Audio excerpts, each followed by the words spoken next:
tous, vous êtes sur un moment de fan, toujours comme d'habitude, à la librairie Aux Merveilles, qui est rue Bayard à Grenoble et qui se part de beaucoup de bouquins, beaucoup de Oui, caisses ont été ramenées ce matin. ouais, Euh, un coffre entier. voilà, un coffre entier. J'étais témoin, Si vous avez envie de j'étais témoin. farfouiller, il faudra venir, pas tout de Voilà, suite, hein.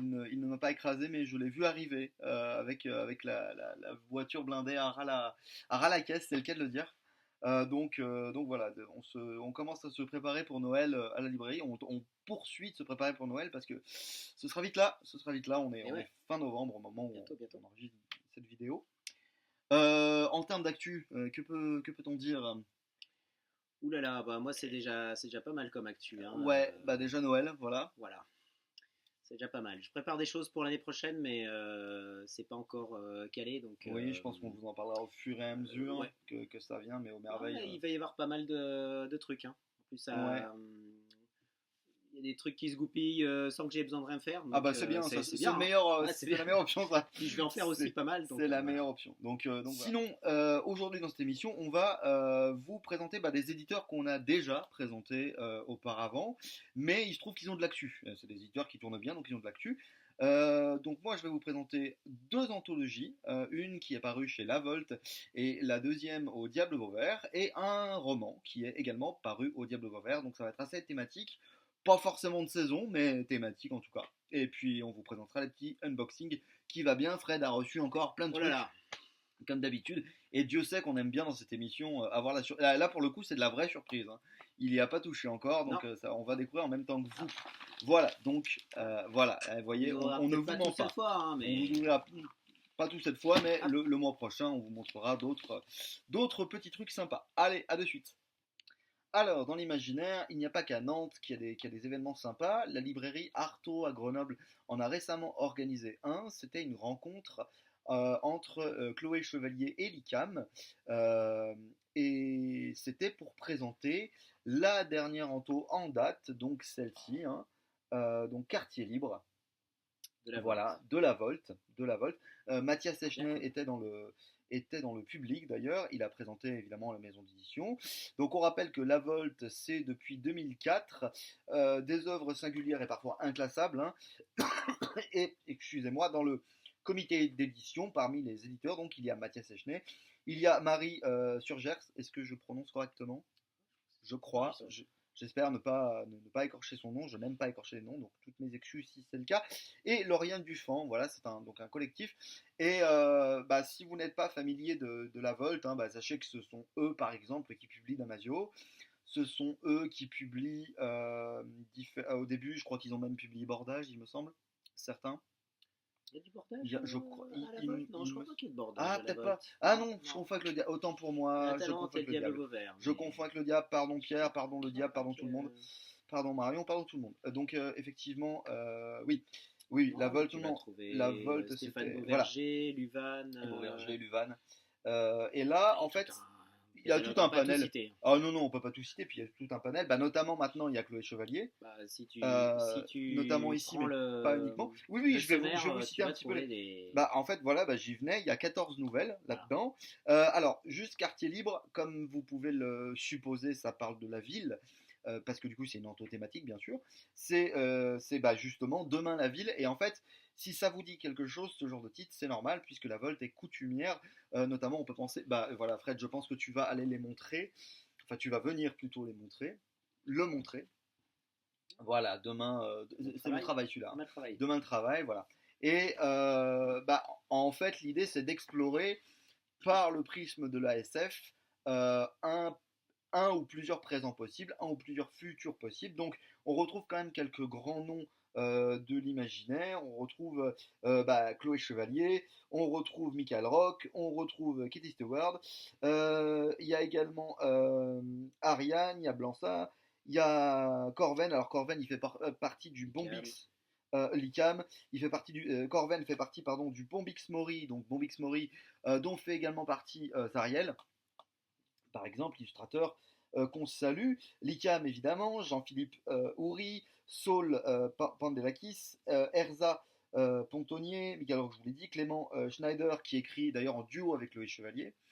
Et en fait, ce qui est intéressant dans ce tantôt, justement, c'est que on va penser l'imaginaire de la ville avec la ligne éditoriale de la Volt. Donc c'est-à-dire qu'on va avoir même des exercices d'écriture, comment dire, des perspectives littéraires un peu différentes de ce qu'on peut trouver même en imaginaire, c'est-à-dire c'est que c'est des performances. performances littéraires. Si vous connaissez le mouvement de l'Oulipo, qui est un mouvement du 20e, je trouve qu'on retrouve un petit peu ce genre de démarche. Par exemple, si je cite l'ICAM, par exemple, pour en parler, eh bien, elle va écrire dans une perspective qui concerne beaucoup le handicap et notamment la neurodivergence, elle-même, puisqu'elle est elle-même concernée par la neurodivergence.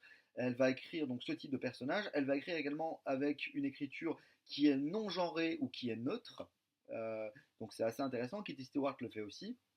La Volt fait partie de ces éditeurs qui permettent, et même je dirais presque encouragent, l'inclusive. Voilà.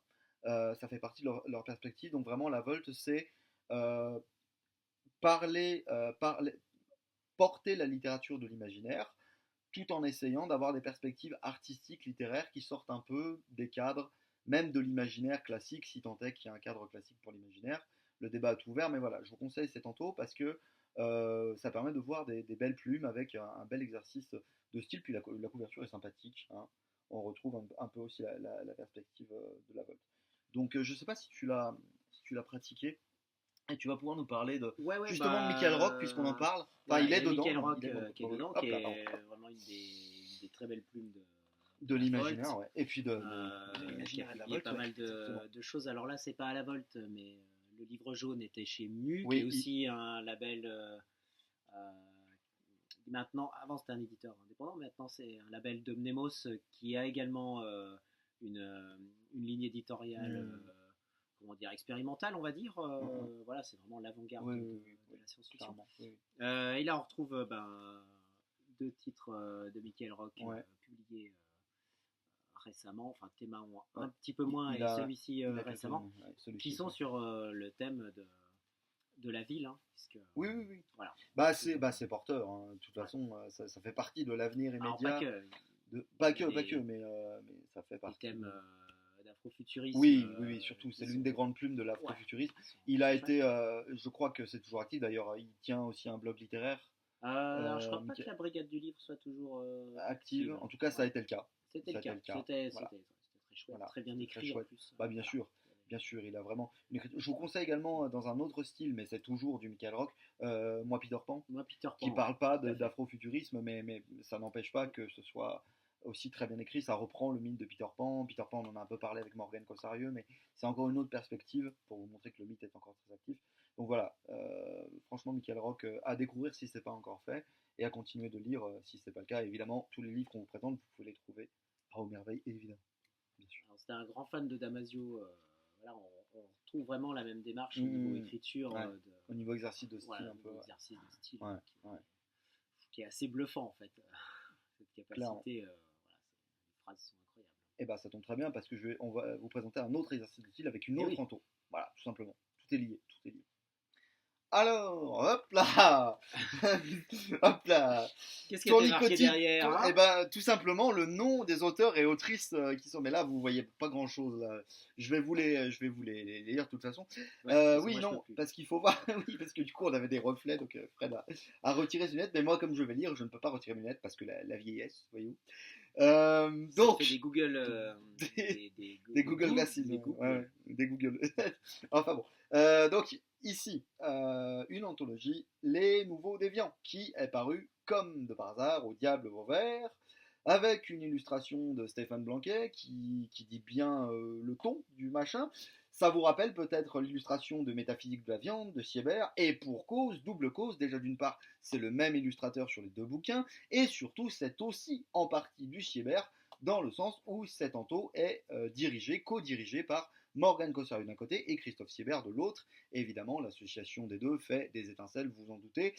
C'est les monsieur et madame horreur de l'imaginaire francophone. Ça, de toute façon, ils ont toujours été catalogués là-dessus, puis ils le revendiquent très facilement. Alors, qui trouve-t-on dans cette Alors, qui c'est qu'on trouve 17 nouvelles. Alors, il n'y a pas que des gens connus, mais justement, c'est pour ça qu'on parle de nouveaux déviants. C'est pour donner la chance à de nouvelles plumes. Donc, Luna Baruta, Charlotte Bourlard, Sarah Bushman, Christophe Carpentier, qui a d'ailleurs gagné le prix Jacques Sadoul, je tiens à le préciser. Félicitations. C'est tombé il y a 2 jours. Morgane Cossarieux, évidemment. Antoine Chenet, Violaine de Charnage, Mathilde Marie de Malifat, de Malfilâtre, excusez-moi. Alexandra, Daisy, Raphaël, Emery, Sébastien Guéraud, Alex Gester, Simon Joannin, Nicolas Martin, Justine Yogret, là c'est du connu, Christophe Siebert, bien sûr, et Vincent Tassi, une autre plume connue, Ah oui, de l'horreur. je dirais le frère de plume de Morgane. Elle le dit elle-même. Donc, la logique de ce tantôt, bah justement, je vais vous lire une partie, pas entièrement bien sûr, parce que ce serait long, mais je vais vous lire une partie de la double préface, donc d'abord de Christophe. Donc il y a 2 préfaces, une de Morgane et une de Christophe. Donc qui nous explique que l'idée vient de Morgane Cossarieux. Donc ça, donc ça c'est une chose. Et puis pour vous montrer la logique un petit peu en fait la ligne éditoriale des Nouveaux Déviants, tout simplement, qu'on retrouve chez le diable, tout simplement. Voilà ce que dit Siebert. Lorsque je regarde la composition de ce sommaire que je viens de vous lire, un autre élément me frappe, l'origine sociale et géographique de ces fameux Nouveaux Déviants. Que des provinciaux, à part Nicolas Martin, parisien, Christophe Carpentier, banlieusard et Morgane Cossarieux, berlinoise. Quant à leur origine sociale, je ne les ai pas interrogés, mais si vous leur demandez vivez-vous de vos livres ou bien possédez-vous des revenus complémentaires issus de votre patrimoine, la plupart vous répondront que leur patrimoine se résume dans le meilleur des cas à l'appartement ou au pavillon dans lesquels ils habitent et qu'ils travaillent pour gagner leur vie.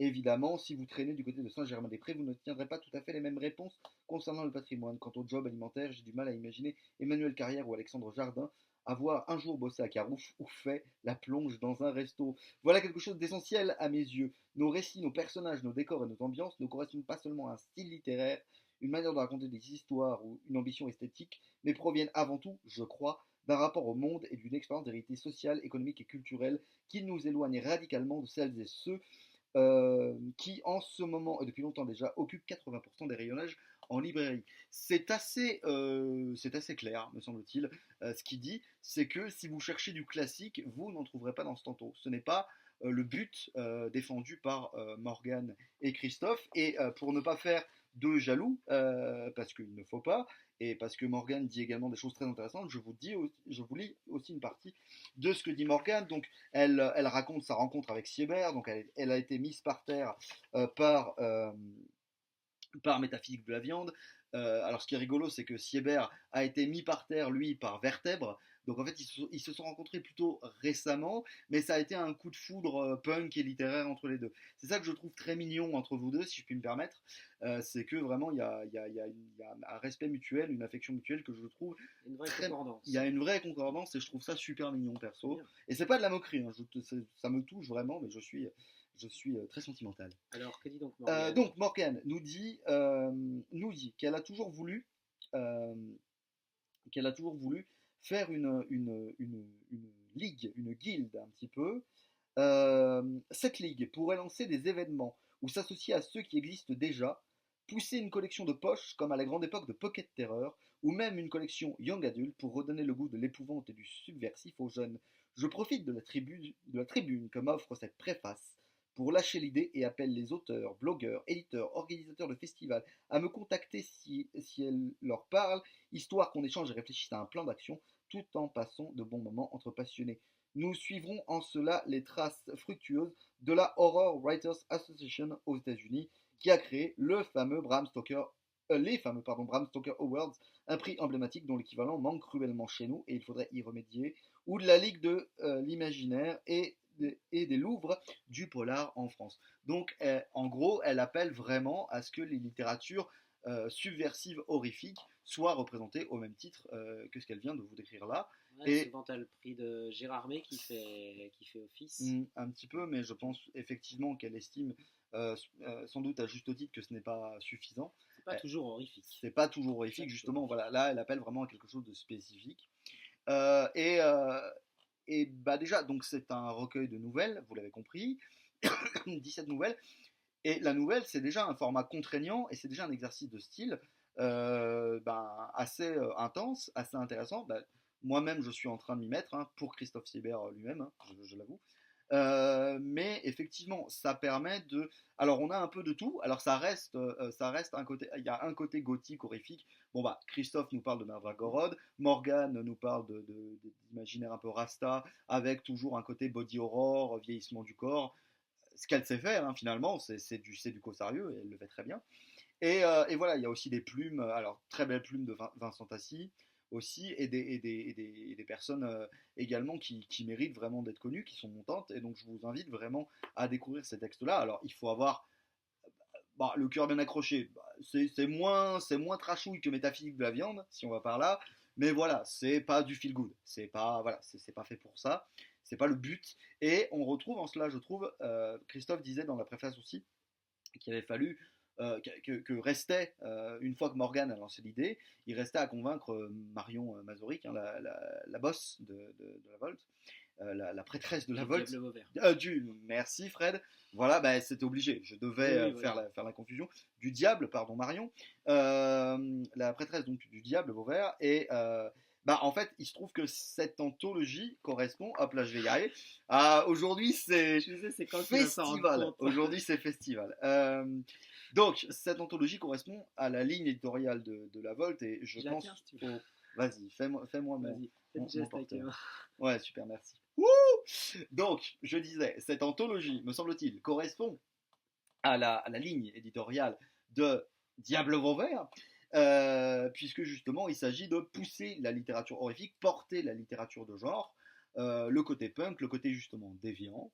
Et pour moi, c'est pari réussi pour Morgane, Christophe et l'ensemble de leurs collaborateurs et collaboratrices. Donc, même si c'est pas festif, même si ça fait pas cadeau de Noël tout paré de guirlandes et de boules, quoique il y a un peu imaginaire aussi, un petit peu du corps, mais voilà. Tu fais style, t'es en train de lire, c'est ça? Vas-y, continue de parler. Donc, non, mais je regarde, tout à fait, mais je regarde un petit peu sur quoi tu tombes, voir si... Non, mais... non, c'est mon exemplaire. 175. Page 175, c'est qui? Il enfonce sa brindille dans une de ses mèches crasseuses. Non, voilà. Voilà. La littérature. Voilà. Bon, donc effectivement, voilà, c'est... Mais vous en avez un exemple. C'est trash, c'est sans concession, c'est de l'exercice de style, donc vraiment, on vous la conseille. Donc voilà, mon exemplaire n'est pas encore signé, mais ça va venir, pas de souci. Prochain festival où je les croise. En tout cas, voilà, ce genre d'initiative, pensez à la volonté de Morgane de créer une ligue. Si vous êtes intéressé, n'hésitez pas à la contacter. Elle est très très choupie, Morgane, tout à fait adorable. Et donc, on va continuer de parler d'elle, ça tombe très bien. Tu nous fais une très jolie étoile. Je le laisse à l'envers. Oui, oui, c'est très bien. T'as initié le truc. Exactement. En plus, c'est un livre sur les déviants. Donc, je sais pas pourquoi on mettrait à l'endroit. Bien sûr, bien sûr. En plus, tu nous fais un très joli éventail dans ton travail de porte-livre. Non, ça marche pas. Merci beaucoup. Non, ça va pas. C'est pas très pratique. C'est gentil. Mais tu sais, on est en novembre, il fait pas si chaud. Quoique, oula, il fait 17. Enfin, toujours est-il, on va continuer de vous parler de Morgane Cossarieux. Alors oui, c'est un classique maintenant dans cette émission, mais que voulez-vous? Je n'ai jamais caché mon affection pour Morgane Cossarieux, ni d'ailleurs pour Siebert. On reste au diable avec Visqueuse. Alors Visqueuse, je voulais évoquer lors de la dernière... Que t'arrive-t-il, Fred? Tu as lu une... Donc, tu te souviens que je l'avais évoqué lors de la dernière émission. Il n'était pas encore sorti, c'est le cas aujourd'hui donc. Alors Visqueuse, il a plusieurs particularités. Il sort un peu... Alors, ça reste du Morgane Cossarieux, ça reste de l'horrifique, ça reste du body horror, ça reste du feel bad. Donc, vous commencez à connaître le principe. On a la Vouivre. Alors la Vouivre, c'est une Alors elle a fait beaucoup de recherches. Morgane, quand elle bosse. Elle a fait beaucoup de recherches. Il y a même un côté très naturaliste, puisque... Hop, je me permets de le reprendre. Puisque... Alors il faut savoir que Morgane est tatoueuse. Je le pose, Pose. Voilà. On l'a vu. Il faut savoir que Morgane est tatoueuse à Berlin. Et d'ailleurs, je vous invite à suivre la page Nature Obscure sur Insta, qu'elle tient, et c'est cool. Donc elle fait du tatouage un petit peu... C'est jolis animaux. Oui, voilà. Qu'est-ce qui va leur arriver d'horrible ? Le bestiaire fantastique. Alors à cela, rien. Mais en revanche, la Vouivre qui est une créature justement voisine de la sirène, Mhm. qui fait partie du folklore médiéval. On retrouve d'ailleurs une citation de Mélusine, de la Mélusine médiévale au début du bouquin. En fait, donc on se base en France. Merci Fred, on se base en France parce que là je suis en train de, oui, de rien faire avec. On se base en France donc dans l'entre-deux-guerres avec justement une vouivre. Tout par de là. Alors la vouivre, dans les légendes, elle a une particularité, c'est qu'elle possède une escarboucle, un bijou, qui attire la convoitise des hommes et elle le garde jalousement, car maudit soit celui qui vole l'escarboucle de la vouivre, donc qui est une créature à mi-chemin entre le dragon, la sirène, le serpent, elle est mi-femme, mi-serpent. C'est voilà, vous voyez, il y a un côté mélusine, il y a un côté mélange d'influences dans l'imaginaire médiéval. Morgane en a pas mal parlé sur un podcast qui s'appelle Monstrueuse et qui est pas mal. Vraiment, je vous conseille d'y aller. Pareil, sur Insta, vous suivez la page. Et là, elle a voulu changer. Bah, vous le savez, Morgane, elle parle beaucoup du vampire dans ses bouquins. Elle a parlé du loup-garou. Et là, Pas de vampire. non, là, il n'y a pas de vampire. Pour le coup, cette fois, c'est que. Ah, alors, il n'y a pas de vampire. Euh, Pas tout à fait.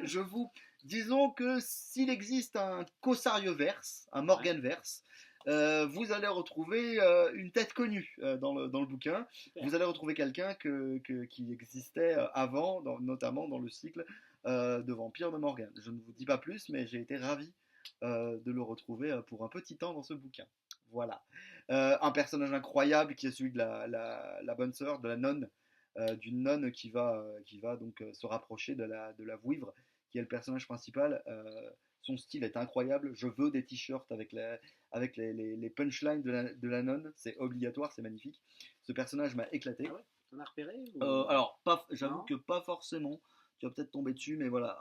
Disons que c'est une nonne très caractérielle. Qui sait ce qu'elle veut et qui va aller jusqu'au bout pour obtenir C'est Sœur ce qu'elle veut, Marie-Thérèse des Batignolles. qui va se, qui va se porter. Non, non, il me semble bien qu'elle s'appelle. C'est Simone, je crois, c'est la sœur Simone, si je ne me trompe pas. C'est Sœur Simone. Sœur Simone, voilà. C'est Sœur Simone. Oui, le personnage du Guette aussi. Ah oui, alors, ça parle Louise aussi. Simone. Voilà, Louise Simone, voilà, pardon. Donc Super. voilà. J'avais mangé son nom. Un autre thème quand même qui est central et qui, je dois dire, me concerne directement, et j'ai été particulièrement concerné par ce bouquin que Morgane a eu l'incroyable adorabilitude, ça n'existe pas mais on s'en fout, que Morgane a été adorable de me partager, de me montrer un peu et même de me dédier dans le bouquin, c'est le handicap. Voilà. Morgane le dit elle-même dans une passive vidéo récente de son Insta. Le thème du handicap en France est, enfin dans l'imaginaire français, pardon, francophone, est relativement rare et elle a voulu un petit peu remédier à ça à sa manière. Donc ce bouquin parle aussi de marginaux, de ce qu'on va appeler les marginaux. Mais vous le savez, Morgane, bah voilà, elle a souvent traité de vampires, mais là il y a un côté cirque de monstres un petit peu, et notamment elle parle du handicap avec le personnage d'Huguette qui a une boiterie, qui a une canne, et qui est une grande fan des Universal Monsters. Voilà, donc là on sent l'influence d'Adrien Party, coucou Adrien. Euh, mais en fait, Huguette est passionnée par les. Oui, vas-y Tu mets Fred. dans l'ambiance. Ouais, vas-y. La plupart de ses collègues avaient des papillons rares épinglés au-dessus de leur bureau. Elle leur avait préféré un fœtus humain bicéphale conservé dans le formol et 3 chimères naturalisées. Voilà, ça c'est la sœur, ouais. Elle est géniale, cette nonne. C'est vraiment. Il est fabuleux. Autant j'ai toujours dit que mon personnage préféré d'amour dans l'univers de Morgan c'était JF, son vampire. Là, je crois que la nonne est en train de lui voler la vedette. Mais du coup, voilà, le personnage du Guette, il est vachement intéressant parce que c'est donc une fan des monstres d'Universal. Donc c'est Boris Karloff, c'est Frankenstein, voilà, c'est tout cet univers-là qui est foisonnant évidemment. Et donc elle va beaucoup se comparer à ces monstres-là. Et par rapport au handicap, bah, c'est super intéressant.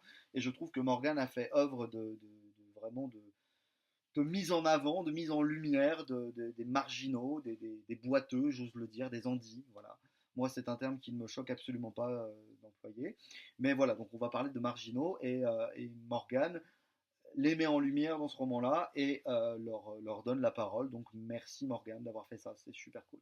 Et merci de la confiance que tu m'as accordé tout au long de la rédaction et de la publication de ce bouquin. Donc voilà, un bouquin, je pense que pareil, on va pouvoir le trouver au Oui, oui, merveille. oui, oui, tout à fait. Mais voilà, je le Oui. répète, les illustrations sont cool, Mhm. de l'autrice elle-même, hein, attention.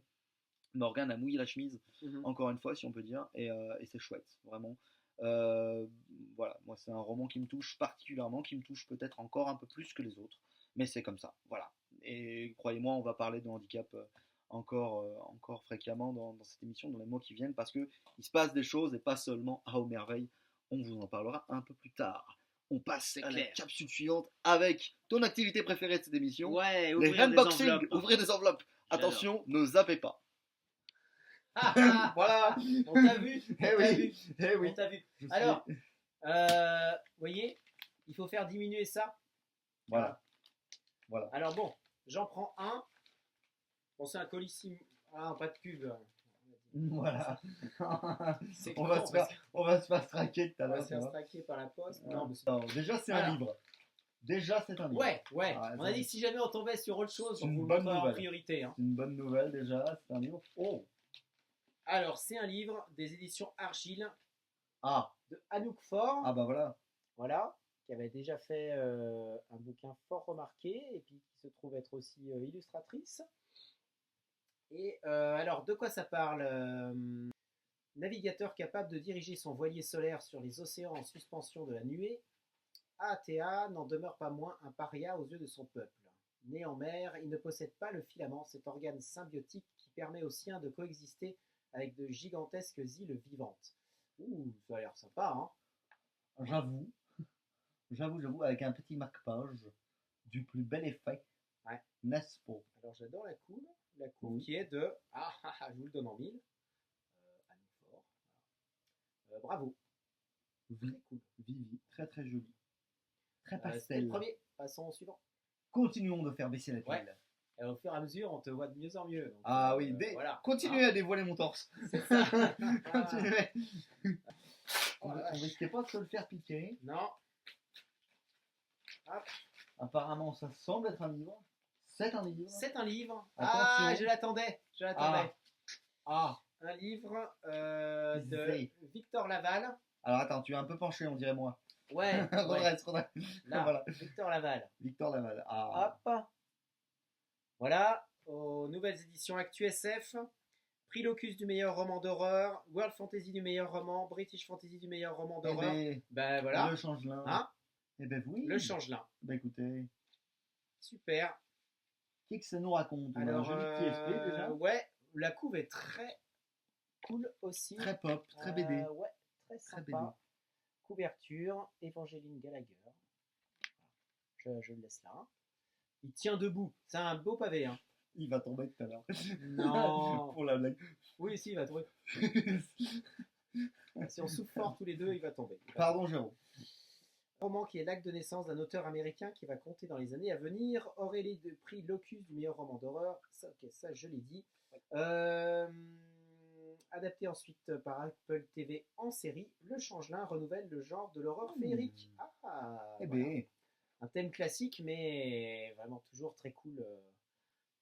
Les échanges avec le peuple féerique.